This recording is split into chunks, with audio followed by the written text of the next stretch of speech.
Жолда тұрудың әдебіне келетін болсақ, ислам әдеп пен тәртіп діні.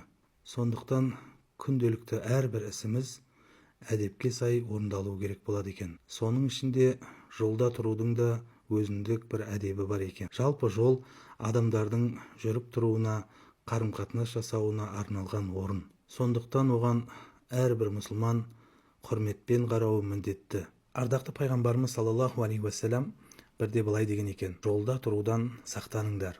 Сол кезде сахабалар: уа Алланың елшісі, біз жол бойында отыруға мәжбүрміз.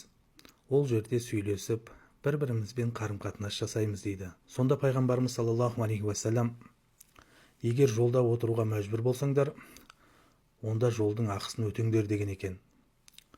Сахабалар: жолдың ақысы дегеніміз не? деп сұрайды. Сонда пайғамбарымыз саллаллаху алейхи уассалам былай деп жауап берген екен: көзді төмен салу, ешкімге зиян тигізбеу, сәлемге жауап беру, жақсылыққа бұйырып, жамандықтан тыю.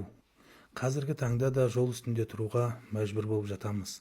Алдымен ардақты пайғамбарымыз саллаллаху алейхи вассаламның өсиет еткеніндей, көзімізге мұқият болуымыз керек, қарауға тыйым салынған нәрселерден сақтанып, күнәдан аулақ болу әрбір мұсылманның міндеті.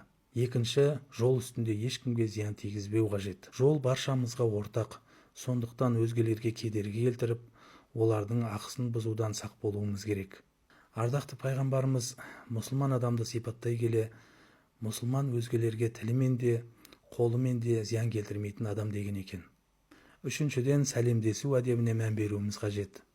Өйткені сәлем беру сүннет, ал сәлем алу уәжіп. Сол себепті мұсылман адам амандасу мәдениетін ұмытпауы тиіс. Төртінші, біздің жауапкершілігіміз жақсылыққа шақырып, жамандықтан тыю. Бұл әрбір адамның қолынан келе бермейтін күрделі міндет.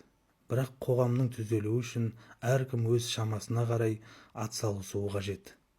Жол әдебін сақтау өзімізге де, айналамызға да пайда алып келетін көркем мінездің көрінісі. Алла тағала бізді көркем мінезді мұсылмандардан болуды нәсіп етсін.